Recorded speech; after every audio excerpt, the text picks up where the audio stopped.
We are going to attempt to put to rest some myths about the length of your resume. Have you ever heard that you should limit your resume to one page? The idea of a one-page resume has been around for a long time. Though this myth has mostly been laid to rest, its influence has been so strong you still run into it today among the advice givers, bloggers, book writers, tipsters, and teachers. Here is the bottom line. I don't care where you heard it or where you heard it from. You need to know this. It is absolutely not true that a resume must be one page. It is absolutely not true. But even though it is not true, here are some reasons it is still a big deal. It is still a big deal because people ask about resume length all the time. It is one of the most common questions I get. Should I keep my resume to one page? Back in the day, one-page resumes were all the rage. Virtually every book and every class was telling people to keep your resume to one page. People even started to call it the one-page rule.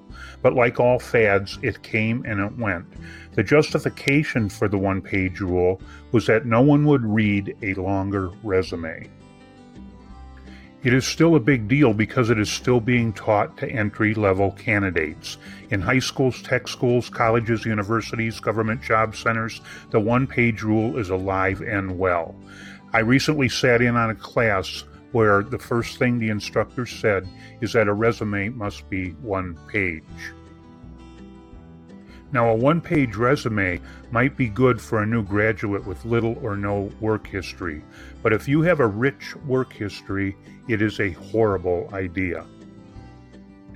Also, the one-page rule has worked its way into the job search gene pool.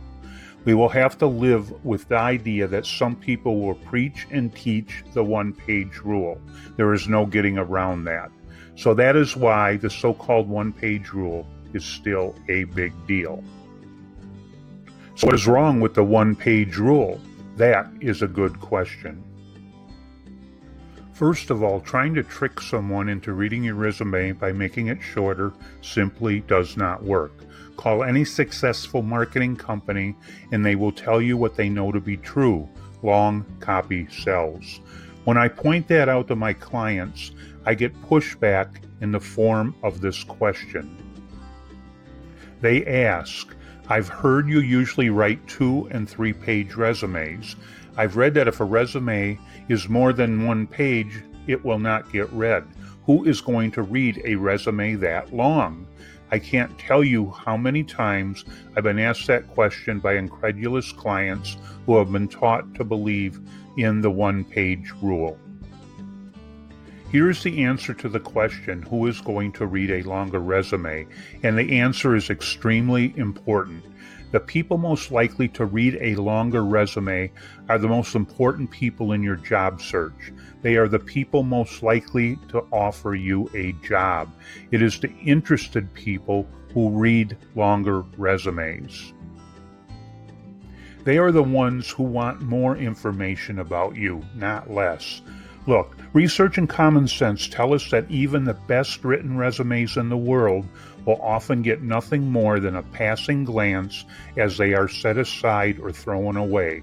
The employer is not interested in your particular skills and abilities or for other reasons resistant to your message. And if you obsess and worry about whether these employers will read one page, half a page, 10 pages, or any other given quantity, you are wasting your energy. Who cares? It does not matter. Trying to manipulate uninterested employers into reading your resume is very difficult and is of questionable value. Shortening your resume to a length everybody will read is counterproductive. Instead, here is what we need to do. We need to focus our energies on the minority of the employers who will be interested in your particular message. There's a saying in the advertising copywriting industry, and the saying is, you write for the buyer, not the non-buyer.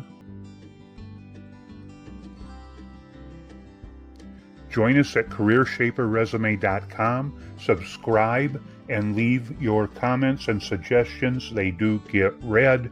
Ring the bell. We update every week. We'll see you on the other side.